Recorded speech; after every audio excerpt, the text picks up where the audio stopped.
요 친구들 약간 빙식 무슨 소리해? 뭐라 그래? 아까까지만 해도 귀염뽀짝하다면서 약간 빙신 같은 냄새 나.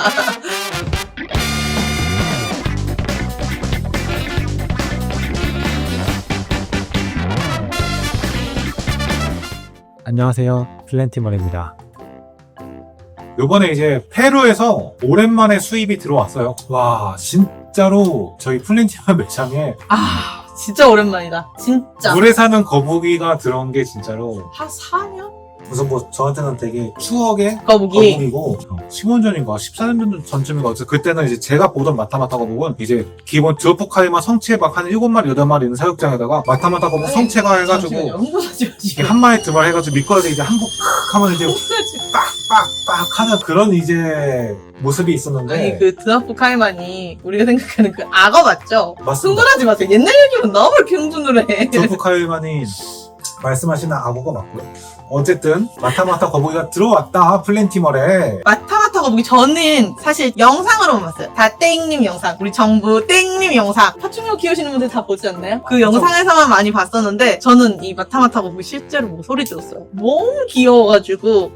이 귀여운 외모를 가지고 있는 마타마타 거북 이제 조금 이제 설명을 해드리면은 보통 마타마타 거북이가 이제 두 종류가 있어요. 마타마타 거북 같은 경우는 이제 로컬로 나눠져요. 사는 지역에 따라서 체형이 바뀌거나 뭐 외모가 다른 건 아닌데 산지에 따른 색깔이 좀 다르다. 아 발색이 달라요. 두 종류가 있고 이제 그 중에서 하나가 이제 아마존 마타마타 거북이라고 하고 하나는 이제 오리노코 마타마타 거북이라고 합니다. 거기서 이제 오리노코가 조금 더 배 밑면쪽 보면은 좀 더 이제 붉은 색깔을 조금 더 이제 많이 띄우고 있고 요번에 우리 애들 빨갛잖아 발. 맞아요. 매장에 들어온 친구들은 오리노코 마타마타 거북이라고 해요. 이 친구들 봤을 때 저는 지금은 너무 귀여워져 좀 어렵다고 생각을 했던 게 이렇게 들고 있는 사진을 나 봤어. 이렇게 지금 이렇게 들거든요. 얘네 실제로 얼마나 크나요? 야생에서 이제 뭐 어쨌든 발견된 평균적으로 그래도 한 40cm에서 한 60cm까지 커진다고 되어 있어요. 근데 이제 뭐 실제로 키우는 거 봤을 때는 제가 봐서 30cm에서 한 40cm 정말로 크게 커야 한 50cm 정도 되지 않을까 싶은데 아마 평균 한 30에서 40 정도 클 것 같습니다. 사육에선 그렇고 야생에서는 60cm까지 나온다. 이거저거 이제. 많이 먹으니까. 맞아요. 그리고 우선은 강 자체가 엄청 크다 보니까 그치 얘네 그 사이즈 사육장 사이즈에 따라서 또 커지는 것도 좀 다르지. 맞아요. 수명 같은 경우도 아마도 거북이다 보니까 오래 살죠. 장수의 상징입니다. 오래 사는 편이고요. 얼마나 살죠? 그래도 한 30년에서 40년 정도 사는 것 같아요. 그럼 얘네가 나보다 더 오래 살 수도 있겠네. 저런. Non più tra i farfalloni amoroso. 요 친구들 약간 빙식 무슨 소리해? 그래서 약간 아니 약간 얼마 약간 뭐라 그래? 아까까지만 해도 귀염뽀짝하다면서 약간 빙신 같은 냄새 나. 약간 멍청한 게 사실 물을 얕게 해주시더라고. 지금도 보면 얘네 보이시나요?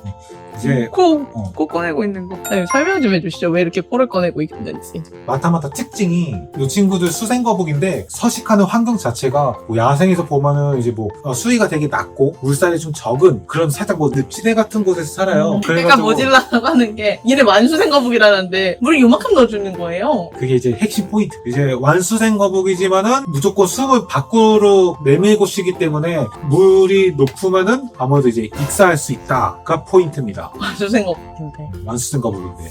그래서 이 친구들 키울 때는 이제 뭐 물 높이를 어느 정도 조절을 해줘야 됩니다. 얘네가 목이 조금 긴 편이긴 해요. 얘네도 백목거북처럼 이제 목이 좀 길게 나오는 편인데 그래도 이제 그 높이에 맞춰가지고 꼭 숨 쉴 수 있게끔 꼭 수위가 낮게끔 해주셔야 돼요. 그러면 선생님 제가 봤을 때는 사실 물 높이를 해준 게 얘네가 바닥에 있을 때 목을 이렇게 뺐을 때 숨을 쉴 수 있는 정도의 수위를 해주셨거든요. 맞아요. 그게 맞나요? 맞아요. 그 아, 코끝까지 계산해 주시면 돼요. 왜냐면 얘네가 그러면 물로 이렇게 떠올라서 숨을 잘 쉬는 종은 아닌가 보네. 맞아요. 왜냐면 내가 여기 애들 세팅된 거 보면 다들 이러고 있더라고. 얘네가 솔직히 뭐 수영을 뭐 잘하는 거북이는 아니에요. 아주 되게 잘 찍으셨는데 완수생 주제. 키포인트를 엄청 잘 찍었는데 수영을 잘하는 거북이는 아니기 때문에 얘네 푸르르르 막 해가지고 이렇게 올라가서 이렇게 숨을 일반 거북이 테라핀 거북이처럼. 숨을 쉬고 하는 거북이가 아니라서 어쨌든 수위를 그래서 이제 높게까지 좀 위험하다. 생김새 얘기를 하는 김에 보면은 코가 이런 식으로 이제 삐죽하게 생겼고요. 낙엽 같아. 맞아요. 그래서 낙엽 거북이라고도 표현을 많이 해요. 그러니까 이제 산지에 따른 발생. 시뻘겋네? 이게 이제 뭐 등갑도 그렇고 그다음에 살 부분, 그다음에 특히 목 부분이 되게 아마존 같은 경우도 이제 살짝은 올라오는데 이제 오리노코가 이런 식으로 새빨갛게 올라오고. 새빨갛게 많이 올라오고 여기 보면 좀 다른 거북이보다 좀 많이 넓어요. 그리고 이제 뭐 먹이를 사냥할 때는 이제 야생에서는 입 벌려가지고 살짝 찌! 이렇게 막 이렇게 하는 애들이고 그다음에 이제 얘네도 밥 먹을 때 보면은 한 번에 하는 친구들이기 때문에 가끔 먹이 줄 때 보면은 한 번씩 놀라요. 왜냐면은 수면 쪽 해가지고 빡! 아. 왜냐면은 한 번에 입을 쫙 벌려서 한 번 해야 되기 때문에 이제 한 번씩 이제 빡빡 하는 소리 들을 수가 있어요. 물어요? 얘네도? 뭐 이제 앞에서 하고 있으면 물지 않을까요? 왜 난 늦겁처럼 물지? 오늘 조금 가정의 평화가 위험합니다. 네, 이제 뭐- 죽고 싶은 건데. 어떻게 키우냐, 이제 어떻게 간단하게 세팅을 하냐가 제일 중요할 것 같은데 어항을 조금 이쁘게 꾸미시는 분들도 계세요. 물론 이제 뭐 팔루다리움에서도 베이비 때는 사육이 가능하긴 합니다. 커도 팔로다니면 크면 살 수 있죠. 와우, 얼마나 커야 되지? 우리 매장만한 팔로다에선 키울 수 있겠지. 네, 그럴 수 있겠죠. 어. 애기 때 팔루다리움에서도 키울 수 있지만은 간단하게 수조 세팅을 하면은 이제 아까도 말씀드렸듯 수위 항상 조심해 주셔야 되고요. 바닥에는 이제 아무래도 그냥 홉 하는 애들이기 때문에 뭐 간단하게 모래가 깔려 있어도 상관은 없어요. 상관은 없는데 보통 이제 탱크항에다가 많이 키우는 편이고 그 다음에 이제 여과기는 꼭 있어야 됩니다. 거북이, 아무래도. 여기 진짜. 거북이다 보니까 이제 꼭 여과기가 있어야 되는데 생각보다 그 여과기 하면은 뭐 측면 여과기부터 해가지고 엄청 막 높게끔 해야 되는 여과기가 많은데 이제 그 중에서도 뭐 단지 여과기나 낮은 단지 여과기 아니면 이제 수위가 낮게끔 나온 거북이 전용 여과기가 있어요. 요거를 이제 쓰면은 이제 아마도 수위가 요 정도만 돼도 충분히 쭉 빨아 올려서 여과를 시켜주기 때문에 이제 그걸로 해가지고 그냥 여과숨 중간중간 잘 세척하면서 사용해 주시면 될 것 같아요. 이 친구 이제 사육 온도가 중요해요. 일반 뭐 그냥 실온에서 키우는 물 온도가 아무래도 조금 낮을 수 있어요. 그러다 보니까 이제 수중 히터.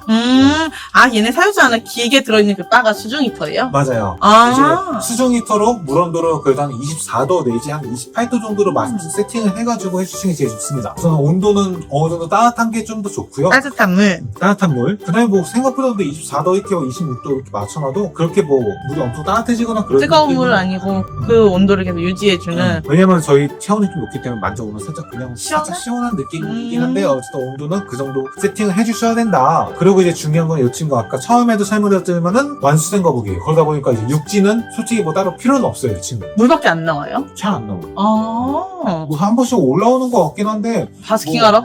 뭐 바스킹도 그렇게 뭐 하는 정도는 또 아니. 하긴 이렇게 낙엽처럼 생긴 거면 낙엽 있는데 숨어 있으니까 낙엽처럼 생겼겠지. 그러다 보니까 이제 뭐 육지는 뭐 있으면은 얘네가 활용은 하겠지만은 굳이 없어도 된다로 꼭 있어야 되는 건 아니다. 꼭 있어야 되는 건 아니다까지 설명드리겠습니다. 그러면은 얘네는 밖에서는 못 키워요? 물 밖에서는? 아무래도 이 친구들의 먹이군 자체가 이제 뭐 물고기? 물속에서 있기 때문에 아마 뭐 늪지대까지는 올라가긴 하겠지만은 숨을 못 쉰다며. 그럼 평소에 육지에 다 배고프면 물에 들어가 사냥하는 게 좀 더 효율적이지 않을까 해서. 그럼 아마 이제 거북이 등껍질 부분이나 그런 게 이제 조금 더 아, 건조될 수 있게끔 그렇겠네. 이제 발달을 했겠지. 근데 요거는 전부 다 이제 날개가 올라가 있기 때문에 해야 되는구나. 아마 건조되면 저거 딱 다 벗겨질 거야. 아. 완벽하게. 그러면 사장님 얘네 먹이는 뭐 먹어요? 보통 이제 먹이 같은 경우는 살아있는 생먹이를 보통 제일 많이 먹이긴 해요. 이제 살아있는 생먹이라고 하면은 정말로 작은 미꾸라지, 소형 미꾸라지. 소형 미꾸라지. 뭐 요즘에는 구피 같은 경우도 많이 먹이는 편이고요. 그다음 뭐 네온테트라, 뭐 그다음 뭐 백운산 뭐 이렇게 소형 이제 뭐 열대어. 열대어, 물고기, 뭐 붕어나 잉어도 먹이고 뭐 그렇다고 하긴 한다고는 많이들 해요. 보통이 이제 생먹이를 취한다. 근데 이제 아무래도 이제 사육을 하려면은 생먹이로 먹이면은 이제 난 못해. 사람이 불편하죠. 난 못해. 속상해. 불쌍해. 죽는 거 봐야 되잖아. 살아있는 생먹이가 제일 먹이 반응이 좋긴 한데 불편하기 때문에 냉동을 먹인다. 얘네도 냉동 부침이 돼? 어. 뱀처럼? 처음부터 뭐 냉동 먹이를 먹으면 정말 베스트긴 한데 냉동 먹이를 안 먹는 애들도 있어요. 그런 애들은 결국은 이제 생먹이로 돌아가긴 해야 되는데 조금씩 연습해가지고 냉동 부침을 딱 시켜놓으면은 정말로 먹이고 나서 정말로 편합니다. 그래서 뭐 냉동도 똑같아요. 미꾸라지, 그다음 뭐 열빙어나 뭐 일반 뭐 빙어, 조그만한 물고기, 민물고기. 조그만 민물고기도 괜찮고, 그다음 뭐 새우살 같은 경우도 이제 오. 충분히 먹일 수 있어요. 그렇게 냉동 부침을 시키면 정말로 사육이 베스트. 그리고 이제 가끔 사료 부침을 해서 사료 먹는 경우도 있어요. 일반 그 반수된 거북이 사료. 진짜? 네. 근데 이제 조금 쉽진 않더라고요. 약간 그 느낌이구나. 뱀도 왜 뱀 사료라고 약간 소세지처럼 생긴 거 있잖아. 그거 먹는 애들 간혹 있듯이 얘네 중에도 사료 먹는 간혹 축복받은 아이들이 있구나. 이제 가끔 정말로 먹이 부침 해가지고 이제 먹는 경우도 있는데, 와, 해봤는데 쉽진 않더라고요. 살짝 불려서 줬는데 이제 한 다음에 옹을하고 뱉어요. 그럼 스틱이 이렇게 돼 있으면은 나중에 퇴하면은 이렇게 되는 거야 이제. 이렇게 해서 이렇게 되는 거야. 아, 물만 더러워지고. 맞아. 근데 얘네 사실은 그런 먹이군을 감수하고서도 너무 귀엽게 생겼어. 정말로 그래도 나름 키우기 되게 좋은 거북이, 까리한 거북이라고 할 수 있어요. 옛날 말이죠. 까리하다. 아저씨 같아. 정말 뽀짝하고 귀여운, 모르겠어. 이거 거북이의 취향과 상관없이 나는 이런 좀 독특한 동물이 좋다 하시는 분들은 한 번쯤 키워보시면 되게 매력있게 느끼실 수 있는 거북이고, 이 거북이 아까 우리가 말씀드린 대로 우리나라 요즘 반수생 거북이 또는 수생 거북이 풀려가지고 엄청 문제들이 많잖아. 하지만 이 친구들은 24도에서 28도에서 살아요. 추워지면 우리나라에서 버틸 수가 없어. 그렇기 때문에 우리가 꼭 보호를 해줘야 되고 우리 손에서 키워야 되는 아이들이기 때문에 집에서 반려 거북이로 오래오래 키울 수 있는 거북이일 것 같고, 지금은 아기라서 먹이가 조금 까다롭지만 조금만 크면 미꾸라지 같은 거 우리 얼마든지 구할 수 있잖아요. 참고로 플랜티머르에 있는 마타마타 같은 경우는 이미 냉동 부침이 다 끝났습니다. 이래서 비주류는 오래 해본 사장님을 만나는 게 너무나 중요합니다. 이 얘기 해드리고 싶었어. 비주는 정말로 누가 키우느냐 누가 케어했느냐에 따라서 좀 많이 다르긴 해요. 네, 저희 자랑이었습니다. 오늘 그러면 설명 완벽하게 해주셨고, 오늘도 하얗게 불태웠네요. 네, 오리노코 강의 서식하는 오리노코 마타마타 거북이에 대한 설명을 여기까지 해보았고, 이거 이외에 궁금한 부분이 있다 하시는 분들은 어떻게? 아래 댓글창에 남겨주시거나 저희 카카오톡 이용해서 연락 주시면 저희 언제든지 친절하게 답변 드리도록 하겠습니다. 그럼 우리 이제 퇴근하시죠. 이것으로 오늘 영상을 마쳐보도록 하겠습니다. 하나, 둘, 셋, 빠잉!